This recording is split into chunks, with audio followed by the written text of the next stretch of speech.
Kumekuwa na uhitaji mkubwa wa wananchi kutamani kumiliki nyara za serikali. Tunao watu wa makundi mbalimbali, tunao wale watu wa masuala ya mambo ya jadi.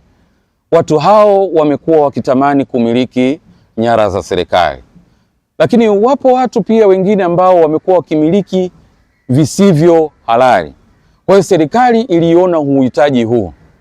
Tumekuwa na nyara mbalimbali katika magara yetu, lakini tukaona ni vema zisipotee bure. Nyara hizi tunaweza tukazitumia kwa kuhakikisha kwamba tunawamilikisha wananchi kihalali. Kwa hiyo tumetoa nafasi ya wananchi wote wenye uhitaji wa kutaka kununua hizi nyara waje wanunue, hasa katika haya maonyesho ya Sabasaba yanayoendelea katika hivi viwanja vya Sabasaba, katika hili tamasha la funga mwaka kijanja na tawa.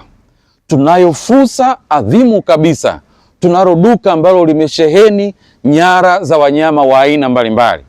Mtanzania akifika hapa na kutaka nyara ya aina yoyote anaweza akaipata kwa bei ya kizalendo kabisa, ili kukufanya wewe uweze kuimiliki hiyo nyara kihalali na kuepukana na mkondo wa sheria, kukimbizana na mkondo wa sheria. Kwa hiyo wananchi mnakaribishwa, njooni mtumie fursa hii. Lakini baada ya maonyesho pia kuna nafasi ya kuweza kuzinunua hizi nyara za serikali. Kwa hapa Dar es Salaam, ukifika katika eneo la Mpingo House hapo, unaweza ukapata fursa ya kuuziwa hizi nyara za serikali.